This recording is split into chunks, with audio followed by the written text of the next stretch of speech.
नमो नमः बच्चों।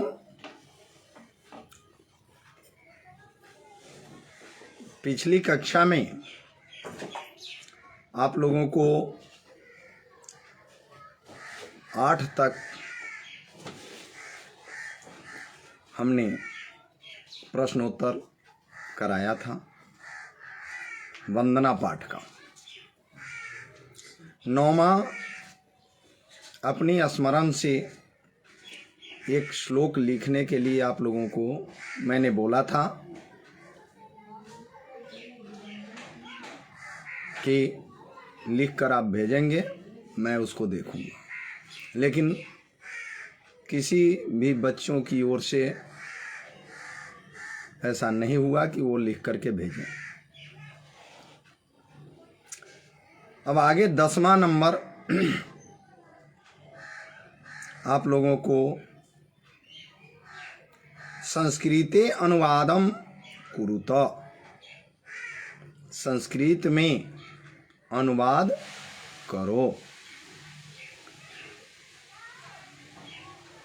7 अनुवाद यहाँ दिए गए हैं जिसका अनुवाद करना है।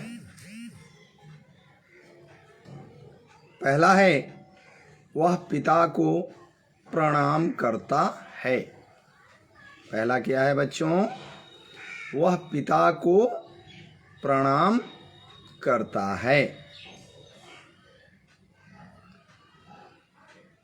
तो सबसे पहले मैंने आपको पहले भी बताया था कि कारक हमारा सही होना चाहिए ताकि चिन्ह के अनुसार हम विभक्ति का प्रयोग कर सकें। तो यहाँ कह रहा है वह पिता को प्रणाम करता है। पिता को प्रणाम करता है तो यहाँ को लगा हुआ है। आप कारक जो पढ़ते हो, कारक में आपने पढ़ा कर्ता ने, कर्म को कर्म में लगा हुआ है, को कर्म में लगा हुआ है। तो कर्म कारक का दूसरा स्थान है, जैसे कर्ता कर्म। तो दूसरा है, इसका अर्थ है कि वह द्वितीय विभक्ति है। प्रथमा प्रथम विभक्ति, द्वितीया द्वितीय विभक्ति,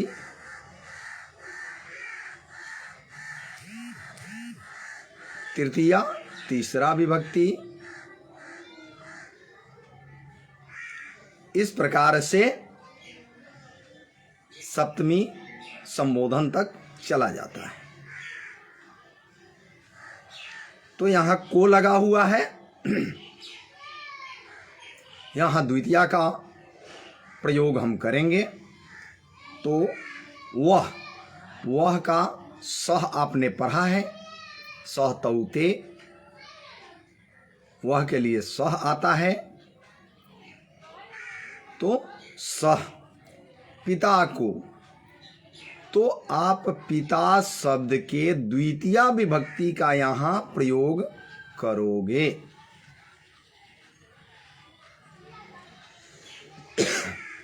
आप यहाँ पिता शब्द के द्वितीय विभक्ति का प्रयोग करोगे। तो पिता शब्द आपको याद भी होना चाहिए। पिता, पितरौ, पितरः, पितरम, पितरौ, पितॄन्, पित्रा, पितृभ्यां, पितृभिः, पित्रे, पितृभ्यां, पितृभ्यः, पितुः, पितृभ्यां, पितृभ्यः, पितुः, पित्रोः, पितॄणां, पितरि, पित्रोः, पितृषु। अर्थात ये शब्द रूप आपको कंठस्थ होना चाहिए बच्चों, तभी आप अनुवाद सही ढंग से बना पाओगे। तो यहाँ द्वितीय विभक्ति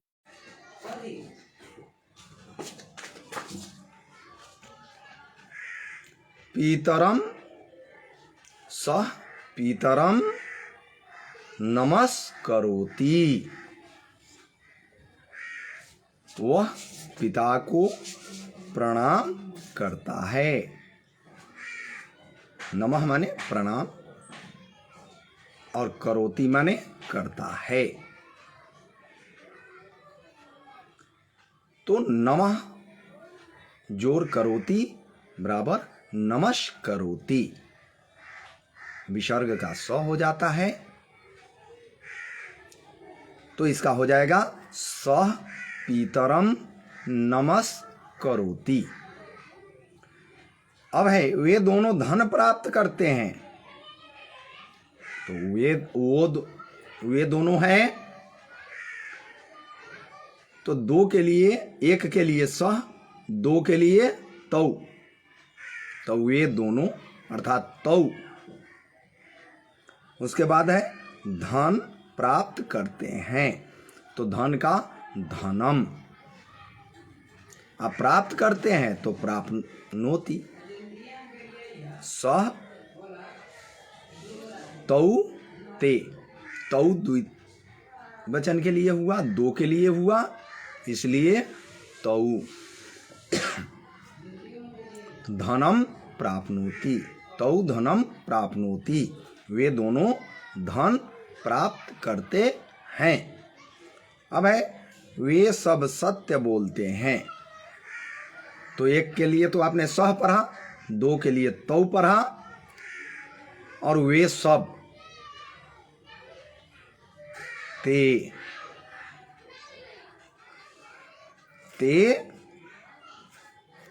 वे सब सत्य बोलते हैं। सत्यम वदंती, कर्ता के अनुसार क्रिया का प्रयोग होता है। कर्ता एक वचन तो क्रिया भी एक वचन, कर्ता द्विवचन तो क्रिया भी द्विवचन, और कर्ता यदि बहुवचन तो क्रिया भी बहुवचन का ही होगा। इसलिए कर्ता क्या है? ते वे सब, तो क्रिया तीतः अंति, तो यहां हो जाएगा वदंती। ते सत्यम वदंती।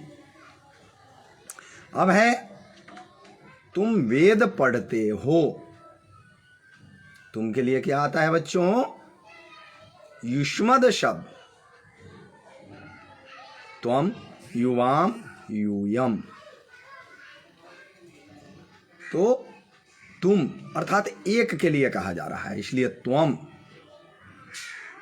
वेद पढ़ते हो, वेदम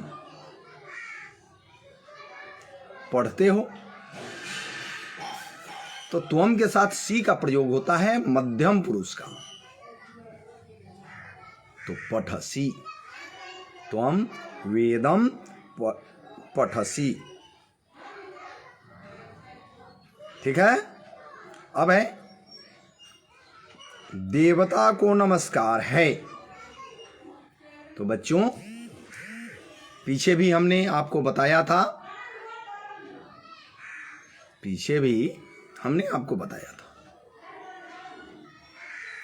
कि नमः योगे चतुर्थी, जहां प्रणाम किया जाए उसमें चतुर्थी विभक्ति का प्रयोग हम करते हैं। तो यहां क्या है? देवता को नमस्कार है, को लगा हुआ है, किंतु नमः योगे चतुर्थी, नमः है, इसलिए चतुर्थी विभक्ति का प्रयोग करेंगे। तो देवता को अर्थात देवाय, चतुर्थी विभक्ति में देवाय, देव सब, और उसके बाद नमस्कार है नमः, देवाय नमः। अब है तुम दोनों विद्यालय जाते हो, तो तुम दोनों युवाम, त्वम युवाम, यू द्विवचन में युवाम है, तो युवाम विद्यालयम। अब है कर्ता द्विवचन का है युवाम, इसलिए क्रिया भी द्विवचन का होता है। ठीक है बच्चों, तो यह है जाते हो, तो गच्छथः मध्यम पुरुष द्विवचन। युवाम विद्यालयम गच्छथः, तुम लोग कार्य करते हो, तुम लोग, त्वम युवाम यूयम बहुवचन, तो यूयम कार्य तो कार्यम, करते हो तो करोसी, सॉरी कुरुथः बहुवचन, कर्ता बहुवचन का है ना, इसलिए क्रिया भी बहुवचन, तो करोसी कुरुथः कुरुथ, यूयम कार्यम कुरुथ। ठीक है बच्चों, पहला पाठ आपका समाप्त हुआ। वंदना। अब हम दूसरे पाठ की ओर बढ़ेंगे।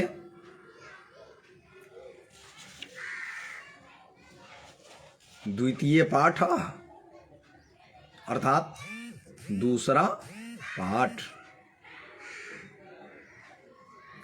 तो दूसरा पाठ में दिया गया है कूर्म शशक कथा। बच्चों, कूर्म का अर्थ होता है कछुआ और शशक का अर्थ होता है खरगोश, खरहा।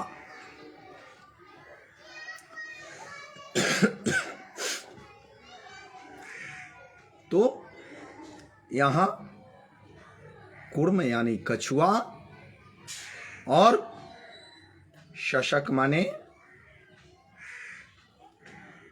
खरहा, खरगोश, कछुए और खरगोश की कथा कहानी। अब कह रहा है चंपारण्ये सरोवरे एकः कूर्मः निवसति स्म। चंपारण्ये, चंपा जोड़ आरण्ये, आ जोड़ आ बराबर आ, चंपा जोड़ आरण्ये, अरण्य माने जंगल, और चंपा माने, चंपा एक पुष्प का नाम है, फूल का नाम है। तो चंपा के जंगल में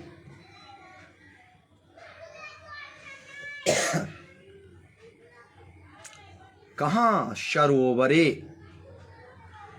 तालाब में, एकः कूर्मः निवसति स्म, एक कछुआ रहता था। कहाँ एक कछुआ रहता था? चंपा के वन में, सरोवर में एक कछुआ रहता था। तस्य मित्रता शशकेन अभवत्। मित्र का अर्थ होता है दोस्त, मित्र। तो उसकी मित्रता, उसकी दोस्ती किसकी? कछुए की। किससे हो गई?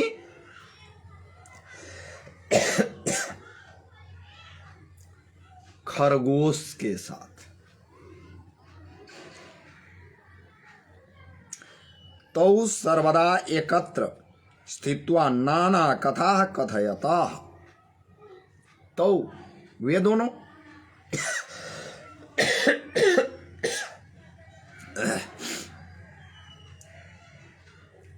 माफ करेंगे, थोड़ा सा खांसी से परेशान हैं, फिर भी मैंने सोचा कि क्लास डिजॉल्व न करके आप लोगों को कुछ दे दूं, इसलिए मैंने क्लास डिजॉल्व नहीं किया।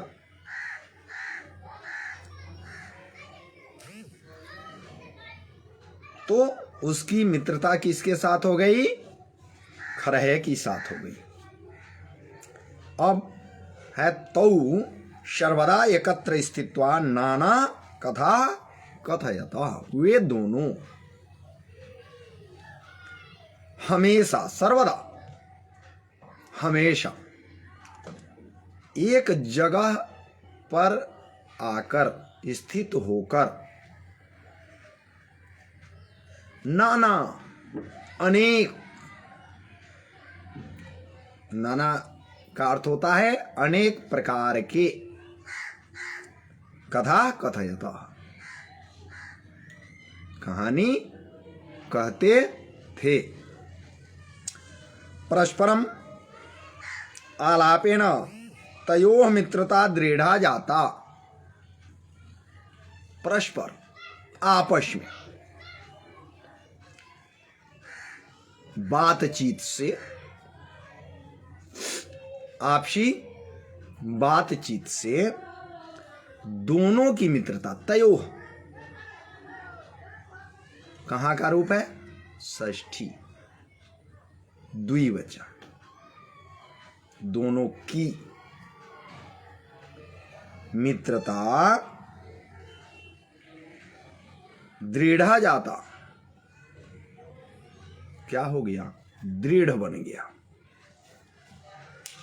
ठीक है, दोनों की मित्रता क्या हो गया? दृढ़ हो गया।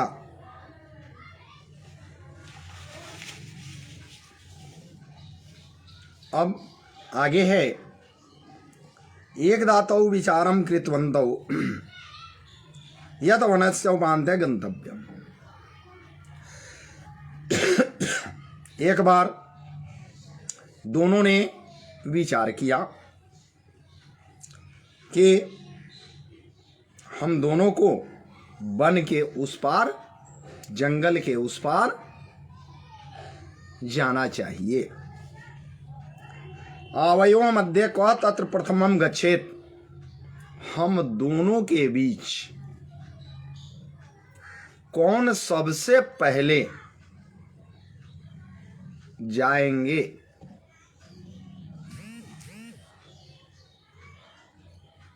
कुर्मः अकथयत्।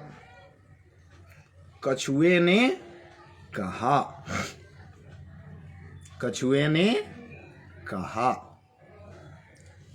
अहमेव तत्र प्रथमं गमिष्यामि।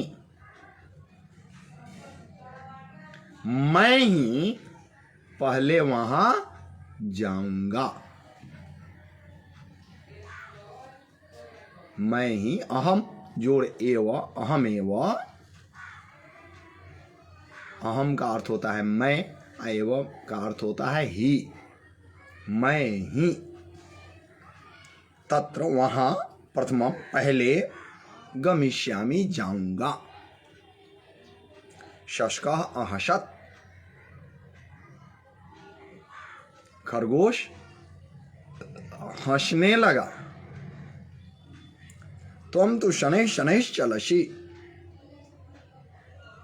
तुम तो धीरे धीरे चलते हो। कथम तत्र प्रथमं गमिष्यसि। कैसे तुम पहले जाओगे? कैसे वहां पहले जाओगे तुम? अहमेव तत्र प्रथमं प्राप्स्यामि। मैं ही सबसे पहले वहां उस जगह को प्राप्त करूंगा, अर्थात मैं ही पहले जाऊंगा। कुर्मा नियमस्य पालका सदा परिश्रमी च आसीत्। कछुआ नियम का बहुत पक्का था, नियम का पालन करने वाला था। जैसे बच्चों, आप भी यदि नियम का पालन करते हो, रूटीनबद्ध पढ़ते हो, खिलवाड़ में मन नहीं लगाते हो, बल्कि पढ़ाई में मन लगाते हो, यदि थोड़ा सा ज्ञान का प्रयोग करते हो कि मेरे पिताजी इतने खर्च मेरे ऊपर कर रहे हैं पढ़ाई पर, उनका खर्च व्यर्थ नहीं होना चाहिए, क्योंकि कहाँ से कमा कर लाते हैं, कैसे लाते हैं, इसके लिए उन्हें क्या क्या करना पड़ता है। यह चीज़ जब समझ जाओगे बच्चों, तो वास्तव में निश्चय ही आप अपने माता पिता के कामनाओं पर खरे उतरोगे, निश्चय ही पढ़ोगे। खिलवाड़ की ओर ध्यान नहीं देकर तुम किताब की ओर ध्यान दोगे। इसलिए नियम का पालन करो। तो कछुआ क्या था? नियम का पालन करने वाला था, सदा परिश्रमी, हमेशा परिश्रम करने वाला था, परिश्रम से कभी पीछे नहीं हटता था। इसलिए बच्चों, आपको भी परिश्रम करना चाहिए। जितना परिश्रम करोगे फल उतना ही मीठा होगा। आसी तो कछुआ क्या था? नियम का पालन करने वाला और सदा परिश्रमी था।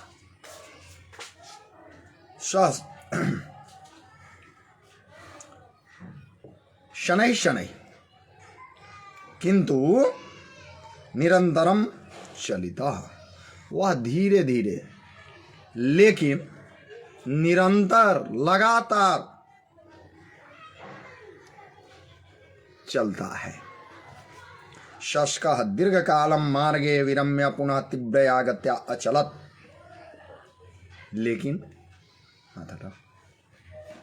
लेकिन शशक खरगोश बहुत समय तक रास्ते में विश्राम करके पुनः फिर तेजी से, तीव्र गत्या, तेजी से चलने लगा। यदा स वनस्य उपान्तं प्राप्तवान् तदा अपश्यत् यत् कूर्मः पूर्वमेव तत्र अवस्थितः अस्ति। जब वह वन के उस पार गया, जंगल के उस पार गया, तो क्या देखता है बच्चों कि कछुआ पहले से ही वहां अवस्थित है। कछुआ पहले से ही वहां बैठा हुआ है। इसलिए बच्चों, कभी भी अपनी तेजता पर घमंड नहीं करनी चाहिए। इससे हमें शिक्षा यह प्राप्त होती है कि बच्चों, आप चाहे जितना भी तेज हों पढ़ने में, लेकिन कभी घमंड मत करो। आप यह समझो मैं कुछ नहीं जानता, मुझे लगातार बढ़ना है, तभी आप आगे बढ़ पाओगे। और यह यदि सोच लिया कि चलो हम तो 2 मिनट में उसको याद कर लेंगे, क्या है उसमें, पहले आराम करने दो। बच्चों, वह व्यक्ति कभी सफलता को प्राप्त नहीं करता। इसलिए लगातार बढ़ना चाहिए। शशका लज्जिता जाता, खरगोश लज्जित हो गया, शर्म से पानी पानी हो गया। सत्यम उक्तम, सत्यम जोड़ उक्तम बराबर सत्यम उक्तम। सत्यम यानी सच, उक्तम माने कहा गया है, सच ही कहा गया है। निरंतरम श्रमेण असंभवम अपि कार्यम संभवति। निरंतर, लगातार परिश्रम करने से असंभव कार्य भी संभव हो जाते हैं। लगातार परिश्रम करने से असंभव कार्य भी संभव हो जाते हैं।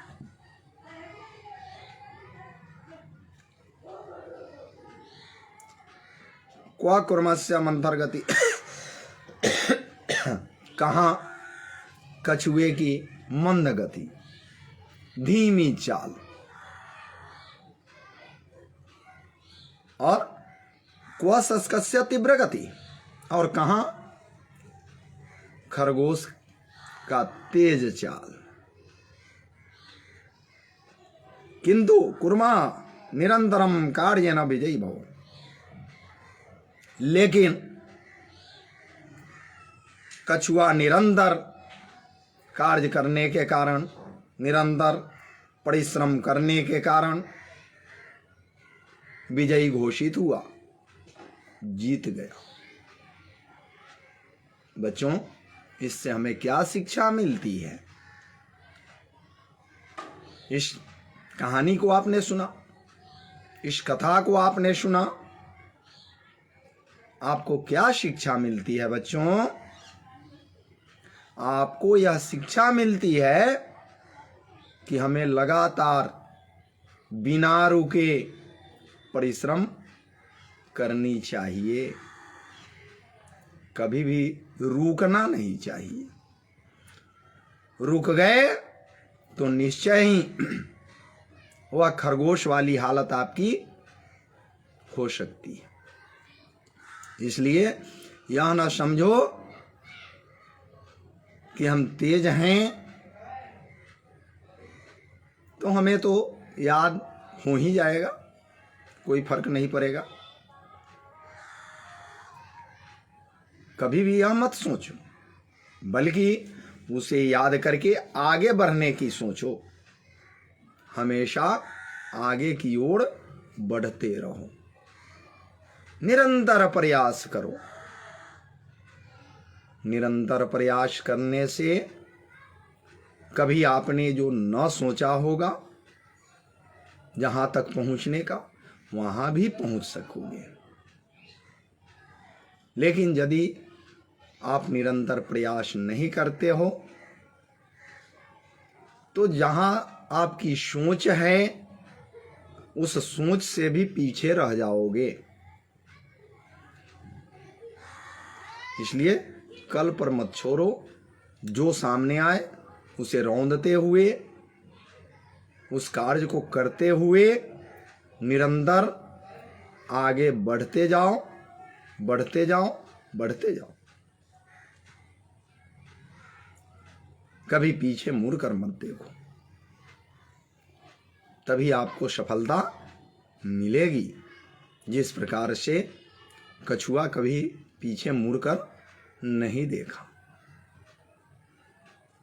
बल्कि वह निरंतर बढ़ता गया।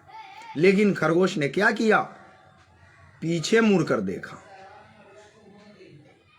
उसने सोचा कछुआ अभी बहुत पीछे है, तब तक मैं आराम कर लेता हूं, और वह आएगा यहां तक, तब तक फिर हम आगे की ओर बढ़ जाएंगे। और वही आराम उसके लिए हराम साबित हो गया बच्चों। इसलिए कभी आराम मत सोचो, निरंतर आगे की ओर बढ़ते जाओ। ठीक है बच्चों, कैसी लगी आपको यह कहानी? हमें आशा है कि आपको यह कहानी बहुत अच्छी लगी होगी। अब अगले क्लास में हम आपको प्रश्नोत्तर इसका करावेंगे। जो भी प्रश्नोत्तर सामने आएगा उसको हम कराते हुए आगे की ओर बढ़ेंगे। निश्चय ही आप इससे लाभान्वित होंगे। लेकिन कोशिश करेंगे बच्चों कि आप सामने किताब, कॉपी और कलम, ये 3 चीज़ लेकर जरूर बैठेंगे। मोबाइल के सामने या लैपटॉप के सामने, ताकि जो मैं बताता जाऊं उसे आप नोट करते चलो, जो मैं लिखाता जाऊं उसे नोट करते चलो और आप उसे पढ़ें और आप लाभान्वित हों। इसी के साथ आज का कक्षा यहीं समाप्त करता हूं।